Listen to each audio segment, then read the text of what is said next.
झाल्या त्या रचना भेटायला नव्हत्या. ते जाऊ दे, ऐकते महत्वाचं नाही, सगळं जाऊ दे. मला तू आधी सांग, अधिपती काय म्हटले, काय काय काय काय काय बोलले ते मला सांग. हा, मला सगळं सांग, मला बारीक बारीक डिटेल काही विचारू नको, मला सगळं जाणून घ्यायचं. त्यांनी काय विचारलं, हा माझ्याबद्दल विचारलं त्यांनी. आणि ते टेन्शन मध्ये दिसत होते का, व्यवस्थित होते ना, बरे होते ना अधिपती.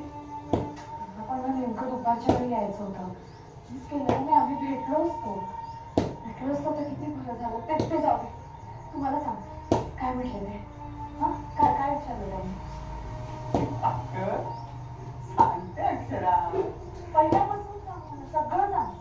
म्हणजे ते आले तेव्हा ते कसे दिसत होते, त्यांचा मूड कसा होता, त्यांनी कुठल्या रंगाचा शर्ट घातला होता, मला सगळं सांग. आणि चिडलेले होते का ते, चिडलेले नव्हते ना, टेन्शन मध्ये होते का, सांग ना. अशी का माहिती असते. काही नाही ग बाळा, ती प्रेम तुझं नवऱ्यावर. आणि हे स्वेटर आणून अधिपतींनी पण दाखवून दिलं त्यांचं किती प्रेम आहे तुझ्यावर. करत नाहीये ना दोघांना एकमेकांशिवाय. एवढं भांडण झालंय पण दोघांची एकमेकांविषयीची काळजी काही कमी झालेली नाही. एवढं प्रेम करतात, मग कशासाठी भांडता. अक्षरा, सगळं जाऊ दे, बोल बरं त्यांना, सगळं मिटवा बरं आता. फोन कर त्यांना आधी, फोन कर.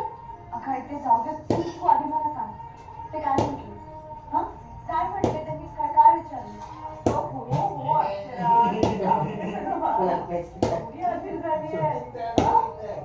म्हणजे मला मान्य आहे की तुमचं दोघांचं एकमेकांवर खूप प्रेम आहे, पण धीर धरण हवा आई होणारे सुद्धा